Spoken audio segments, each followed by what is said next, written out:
The union of anime and robots is a legendary one. Mecha anime has been a staple of the industry for decades, with no shortage of incredible shows to watch. But the combination of genre and aesthetic I want to talk about today is something a little different. This particular video has me admiring a unique collaboration between two highly creative forces. One being the most iconic robots in music, and the other, a man who helped pioneer the space opera genre in anime. I present to you Daft Punk and Leiji Matsumoto's Interstella 5555, the story of the secret star system.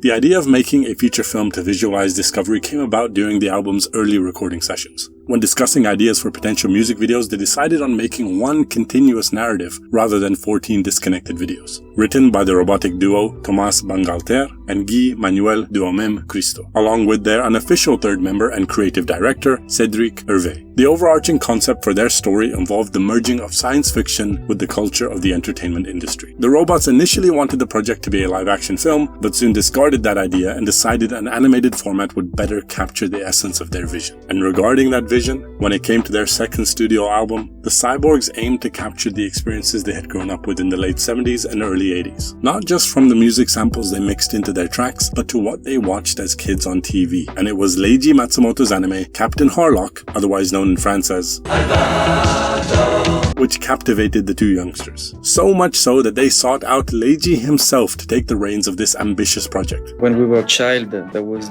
the Captain Harlock animation was really big in France, and so we've been loving it since we were 5 or 6 years old.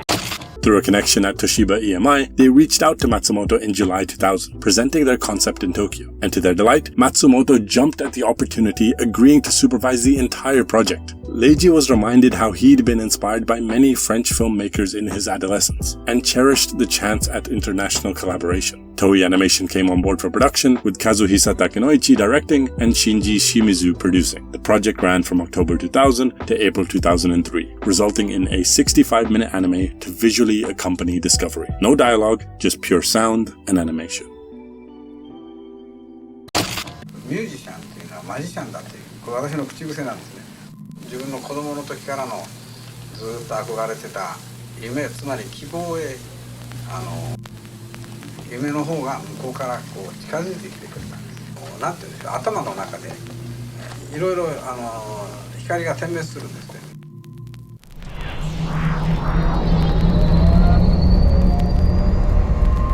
And just as Leiji says, our film begins with a shroud of flashing lights pulling us into his imagination. From top to bottom, this is classic Matsumoto. Whether it be visually with the blue-skinned characters, the potato-headed people, the celestial setting, or thematically with the noble sacrifices, lost friends, and the quiet romance of remembrance. Even the action reflects his touch, with fast-paced action scenes like the band's capture being done with non-lethal weapons, keeping the tone more about tension than violence. All these details are highly reminiscent of his signature works from the 70s and 80s. Daft Punk clearly didn't want just any old anime, they wanted a Leiji Matsumoto anime. As for the story itself, Interstella follows an alien band abducted from their peaceful world by the evil Earl the Darkwood, who disguises them as human pop stars. Their memories are erased and they're exploited for commercial success. Until a lone hero named Shep, in the pursuit of love and heroism, crosses the galaxy to rescue them. What unfolds is a journey of freedom, identity, and sacrifice. Oh, and don't forget the addictively rhythmic tunes of Daft Punk.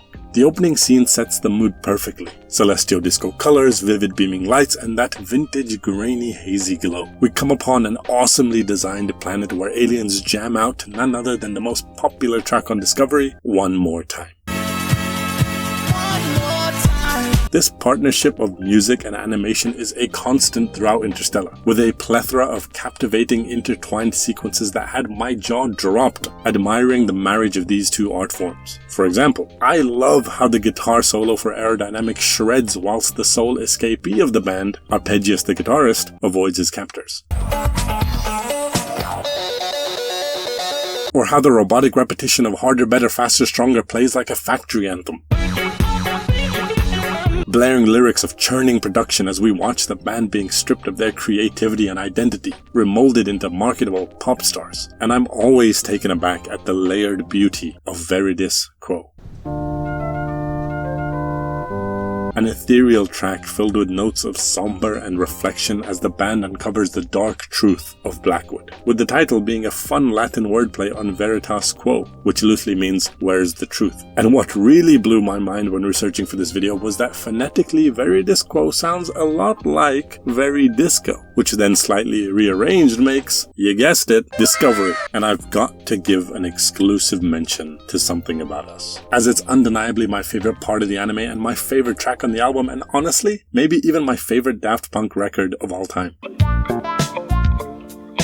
What this scene achieves is incredible. For a movie with already a short runtime, no dialogue, and basically no interaction between the characters of Shep and Stella, it actually manages to deliver some real emotional weight. Now, I'm not saying it's Titanic levels of heartbreak, but the music and animation do a remarkable job at genuinely making me feel something. It's tender, it's melancholic, it's warm, it's brilliant. Each track melds with the narrative and visuals so seamlessly. The vibe, lyrics, and tempo of each song bolster the dynamic animation perfectly. The experience is amazingly encompassing.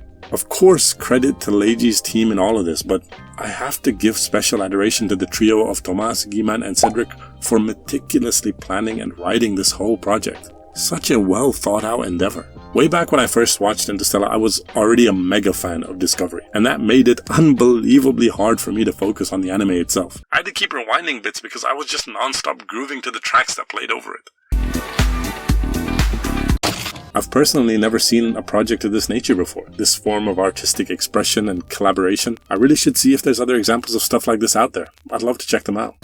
Now, with all that being said about the audio-visual experience of Interstella, the plot itself is quite basic. A classic search and rescue setup with a routine third-act twist. But considering the challenge of building a narrative and album in tandem, it's surprisingly cohesive. There are some genuinely great character moments and a fair amount of thematic depth, at least in my eyes. Let me explain. Of course, littered across the surface of this anime is the blatant disdain for the music industry. Its inner workings, its bad habits, its crook blokes. Take the fact that Interstella has no dialogue. To me, that choice isn't just stylistic. It's a subtle reflection of how artists can lose their voices in the chaos of the industry, drowned out by greedy managers and commercial systems that care more about profit than expression. The film doesn't bury this under metaphor either. It's right there in the literal abduction of the band. They're stripped of their identities, renamed the Crescendos, a fun little pun that perfectly captures how they've been turned into soulless, marketable dolls. Even their branding is literally just the Coca-Cola logo, something slick, familiar, and totally corporate. They've been commodified, turned into just another product on the shelf.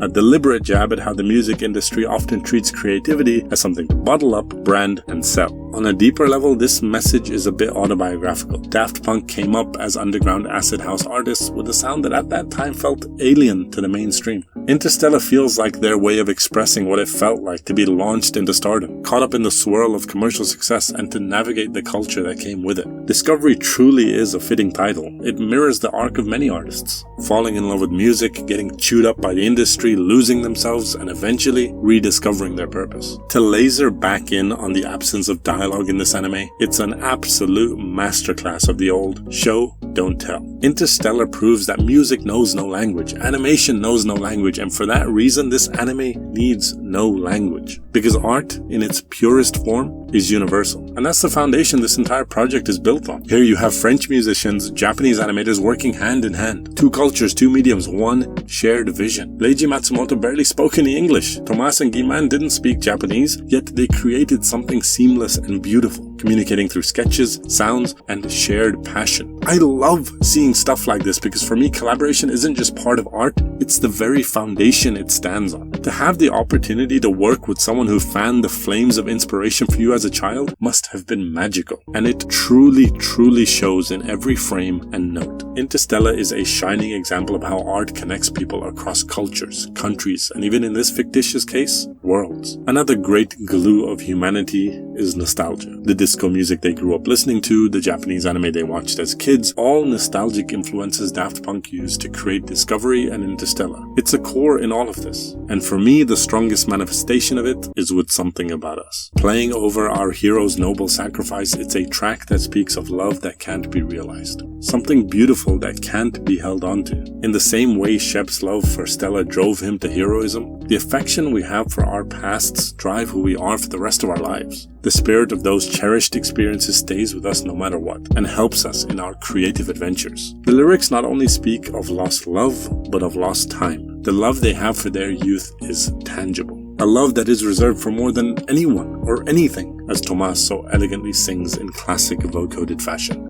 I want you more than anything in my life. The fact that it's one of the robots themselves singing this melody drives the album's message home even more powerfully. It's not just about a lost connection between two characters, it's about the part of ourselves we can't revisit, but still carry with us with everything we create. The animation is so adorable and fun when those little kids dress up as their favorite band members. Even cuter still when they share the same enthusiasm after finding out that they're blue aliens. It's a beautiful emphasis on how children develop their inspirations and influences. In a 2004 interview with Cartoon Network, or more specifically, Toonami, when asked about how animation affected their music, the robots replied that the music we've been making must have been influenced at some point by the shows we were watching when we were little kids. If art is what connects us across borders, then nostalgia is the thread that ties us across time. The older I get, the more it seems like every conversation I have with close friends or family somehow circles back to the past. I absolutely love shit like this. Gosh, am I a bloody sucker for nostalgia.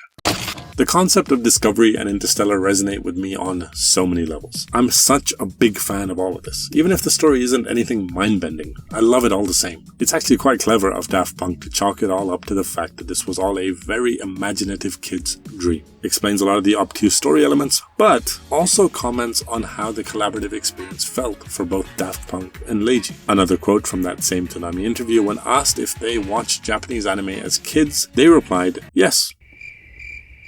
We watched a lot of Japanese animation when we were kids. We really wanted to do something with that because it was really pleasing to us, like a childhood dream come true." I'm so glad that everyone's childhood dreams could come true, as so did my dream about making a Daft Punk-centric YouTube video. If you enjoyed what I had to say about any of this, please let me know what resonated with you when watching Interstellar 5555, the story of the secret star system. And on your way out, if you could be so kind, check out some of my other videos, drop a like, hit that subscribe button, and as always, appreciate you watching.